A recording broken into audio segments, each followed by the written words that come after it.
Class 6। आज हम करेंगे question answers chapters the first farmers and herders. History की चैप्टर 3 का क्वेश्चन आंसर्स कंप्लीट करेंगे। तो सबसे पहले एक्सरसाइज शुरू करेंगे। तो आप एक्सरसाइज वाले पेज जो है ओपन कर लेंगे और पेंसिल से सारा टिक करने के बाद आराम से बैठ के उसे फिर नोटबुक में कंप्लीट करेंगे।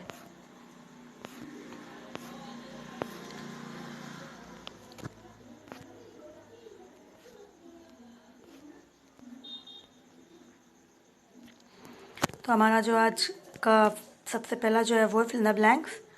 तो फिल द ब्लैंक्स जो है अपना सबसे पहले dash is an act of bringing plants and animals under human control. तो ह्यूमन कंट्रोल में प्लांट्स और एनिमल्स को जो अपने अंडर में रख रहे थे तो उसको क्या बोल रहे थे? डोमेस्टिकेशंस। तो स्पेलिंग है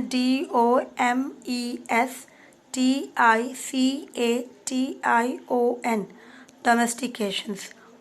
अगर स्पेलिंग समझ में नहीं आया तो प्लीज़ बुक से इसकी स्पेलिंग जो है वो आप चेक कर लेना, लेकिन रॉन्ग स्पेलिंग जो है वो नहीं लिखोगे, ठीक है? तो इसी तरह से नेक्स्ट वन है the first cereals to be grown were wheat and barley, BARLEY। Third वाला dash is a pointed weapons attach to a rope for fishing. तो हर HAR हर POON पून, हरपून। नंबर 4 डैश एंड गवक अब्री are neolithic site in north east India. तो fourth वाला जो है ये यहाँ पे लिखा है, स्पेस कम था इसके लिए मैंने ऊपर कर दिया, फोर्थ करके लिखा है, ठीक है? तो ये फोर्थ वाला है डोजली हेडिंग, DAOJALIHADING,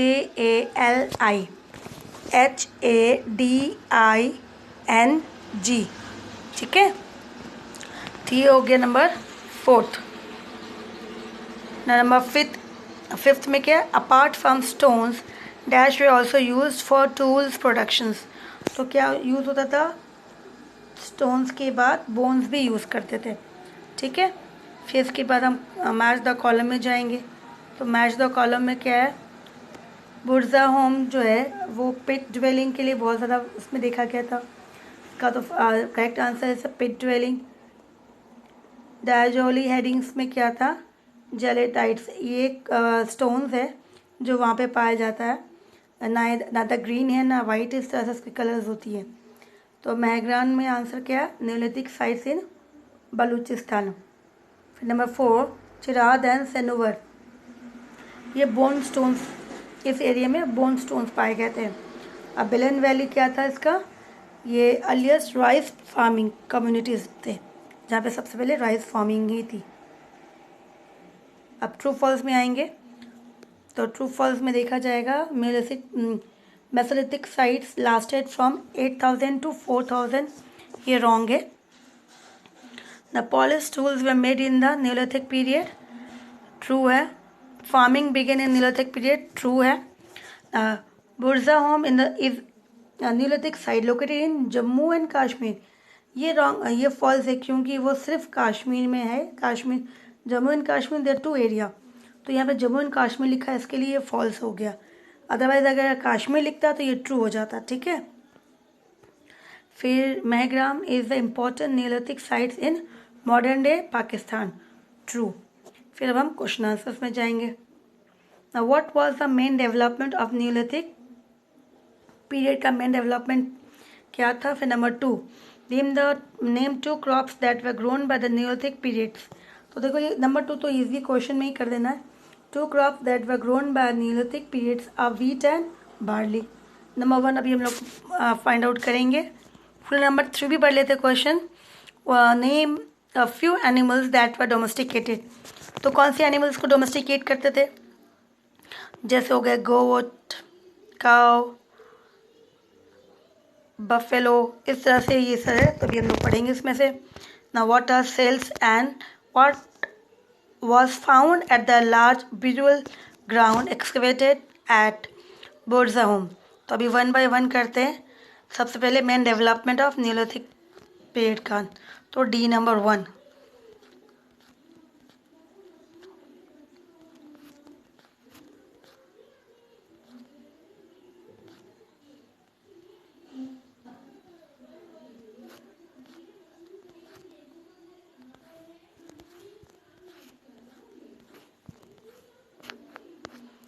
तो डी नंबर 1 पेज नंबर में आ जाओ आप। ये wheels, inventions of the wheels, page number कौन सी है? ये 20 है। ठीक है, तो इस पेज में सबसे पहले क्या करना है? सबसे पहले जो है ये वाली लाइन लिखनी है सेकंड पैराग्राफ में, the inventions of the wheel, ये लिखा। उसके बाद नीचे आ जाएंगे, नीचे आएंगे फिर लिखेंगे। तो ये डी नंबर 1 था।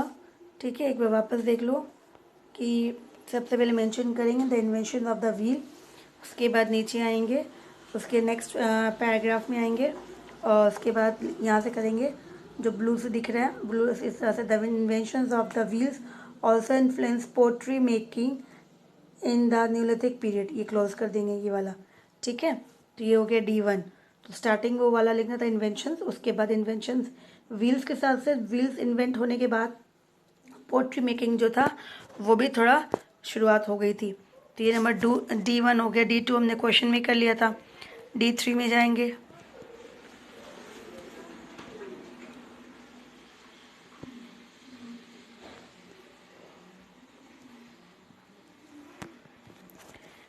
D3 आगे आएगा।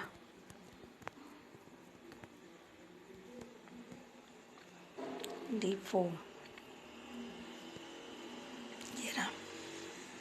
तो D3 हो गया, the animals domesticated by neolithic peoples includes cow, sheeps, goats, pig and dog. तो ये सारे एनिमल्स जो थे वो डोमेस्टिकेट्स होते थे। तो ये नंबर D3 हो गया। फिर D नंबर 4, तो ये पेज नंबर कितना था? 19 में था। तो पेज नंबर 19 में डोमेस्टिकेशन ऑफ एनिमल्स के अंदर है। डोमेस्टिकेशन ऑफ एनिमल्स जो था टॉपिक, उसके नीचे वाला पैराग्राफ है। ठीक है, तो ये D3 हो गया। D4 में आएंगे। D4 नेक्स्ट पेज में आएंगे, दैट वाज पेज नंबर 20 है।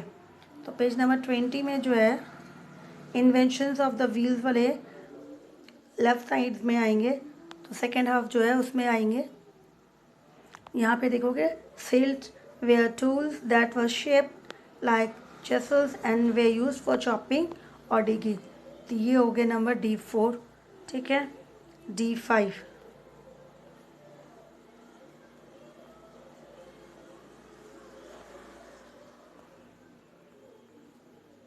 D5 पेज नंबर 22 में। ठीक है, पेज नंबर 22 में देखोगे एकदम लास्ट पेज के जो लास्ट वाला है पैराग्राफ, नीचे से 1 काउंट करो, 1 2 3 4, 5th लाइन, ये वर्ड्स को भी काउंट करेंगे तो 1 2 3 4, 5th लाइन में नीचे से। तो अलॉट ऑफ आइटम्स यहाँ से यहाँ, कि जब लोग मर जाते थे तो क्या करते थे, साथ में उनके साथ बहुत सारी चीज़ें, बर्तन और साथ साथ एनिमल्स को भी वो लोग उसके साथ में दफन करते थे, बर्ड करते थे, so that if it need it, कि अगर उनको मरने के बाद उनको ज़रूरत पड़े उनकी तो वो यूज़ करेंगे। तो इसी तरह से ये चीज़ें वो उनके साथ ही बर्ड करते थे। तो हमने D वाला कंप्लीट कर लिया। अब E नंबर 1 में क्वेश्चन पढ़ेंगे। तो why did the neolithic people taking a farming, उन्हें फार्मिंग क्यों लिया?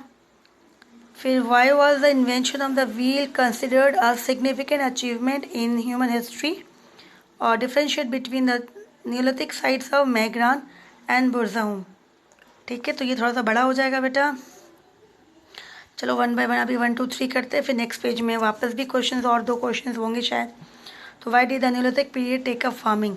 E नंबर 1, उन्होंने फार्मिंग क्यों ली?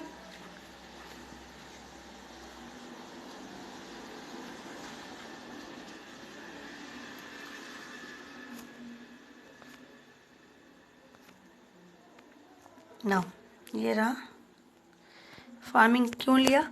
क्योंकि देखा गया जब उस पीरियड के अंदर पॉपुलेशन इंक्रीज होने लगी धीरे धीरे, तो पॉपुलेशन जो था, अब जो वो लोग हंटिंग में नहीं रह सकते थे, सर्वाइव नहीं कर सकते थे, तो इसीलिए फूड उसको चाहिए था अलग से खाना। So the new demands, food जब था सप्लीमेंट शुरू हो गया कि उनको और खाना चाहिए, तो ये उन्हें उस समय फार्मिंग की स्किल आ चुकी थी। तो इसी तरह से with the newly acquired skill of farming, इन्होंने फार्मिंग करना शुरू कर दिया। तो इसका आंसर ये होगा। ठीक है, ई नंबर 1। फिर ई नंबर 2। ठीक, ई नंबर 2 में तो यहाँ पे ई नंबर 2 देखोगे, ये वापस से ये पेज नंबर जो थे 19 का ये page number domestication of animals वाले E1 कर लिया। उसी पेज में नेक्स्ट हाफ में E2 आएगा। ठीक है, 19 वाले में नीचे से लास्ट पैराग्राफ है, E2 आएगा। यहाँ से यहाँ तक किया E2 लिखा मैंने, E2 1 मतलब E2 1 है। उसके बाद और भी आएगा पॉइंट्स। तो उसके बाद इतना लिखने के बाद आप पैरा चेंज करोगे। ठीक है, तो पैरा चेंज करेंगे हम। और ये रहा नेक्स्ट, ये जो अपने हमने D1 किया था ना, D1 लिखा था आंसर्स, वही आएगा। तो इसीलिए मैंने इसको रेड कलर से इंडिकेट किया है। The invention of the wheel also influence pottery making in the neolithic periods. इतना ही सेम है, तो इसीलिए मैंने इसको E2 मेंशन कर दिया है और इसे रेड पेन से किया है। तो E1 हमने लास्ट पेज में देखा, नेक्स्ट पेज में, और ये E2 इधर हो गया। तो पैरा चेंज करके लिखेंगे, हमारा आंसर जो है E2 का कंप्लीट हो जाएगा। ठीक है, तो अब हम लोग मूव करेंगे नेक्स्ट E3 में। E3 का जो था क्वेश्चंस, ये थोड़ा बड़ा है। Differentiate between the two sides, neolithic sides जो थे उसके दो साइड्स, जैसे कौन सी हो गए, मैग्रान और दूसरी बोला गया बुर्ज़हम। तो अपने यहाँ से करेंगे E3, that was page number 21। ठीक है, जो ये केस स्टडी है उसमें जाना, केस स्टडी वाला उसमें जाना, और लास्ट पैराग्राफ जो है वहाँ से सेकेंड लाइन से यहाँ से शुरू करेंगे, मैग्रान से लेके मैग्रान से करेंगे और फाउंड तक। ये E31 लिखने के बाद उसके बाद नेक्स्ट पेज में चलेंगे। E31 किया, E31, उसके बाद वापस E31 यहाँ से यहाँ तक आएगा। ठीक है, ये एक पैराग्राफ के अंदर आएगा, फिर दूसरा आएगा बुर्ज़हम। तो उससे पहले जब आप लिखोगे तो उसकी सब हेडिंग डालना मैग्रान करके, मैग्रान का सब हेडिंग डालोगे। उसके बाद ये लिखना शुरू करोगे, ये वाला। उसके साथ साथ नेक्स्ट पैराग्राफ जो है, पैराग्राफ थोड़ा सा चेंज करना, लाइनिंग। ठीक है, ये उसी सेम E3 का ही पार्ट है, E31 का पार्ट है ये वाला। फिर E32 में जब जाएंगे हम तो उसमें क्या करेंगे, हेडिंग क्या लिखेंगे, बुर्ज़हम लिखेंगे। फिर ये वाला यहाँ से यहाँ किया, कहाँ से कहाँ लोकेटेड है। फिर फर्स्ट यहाँ से यहाँ किया, फिर ये वाला यहाँ से यहाँ लिखा, और वापस लास्ट वाला यहाँ से यहाँ। तो ये सारे एक ही में आएगा, एक ही पैराग्राफ में आएगा, that is E3 point number 2। तो पॉइंट नंबर 1 कर दिया 1 पैराग्राफ में, और पॉइंट नंबर 2 किया दूसरे पैराग्राफ में। तो इसी तरह से हमारा ये कंप्लीट हो जाएगा, थर्ड E3 हो जाएगा। ठीक है, अब E4 में जाएंगे। E4 में क्वेश्चन एक बार पढ़ लेंगे, E4 5 की क्वेश्चन पढ़ लेंगे। तो E4 में क्या क्वेश्चन है, why was the neolithic period referred to as a revolutions. तो उसके अंदर रिवोल्यूशंस क्या चेंजेस आई थी, और explain how the spread of food production जो था was connected to the emergencies of urban civilisation. कैसे उसके साथ कनेक्टेड हुआ, कि जब प्रोडक्शन शुरू हुआ तो लोग धीरे धीरे कनेक्ट कैसे हो गए, फिर एक शहर कैसे बन गया, और एक सिविलाइजेशन कैसे जन्म लिया। ठीक है, तो E4 और 5।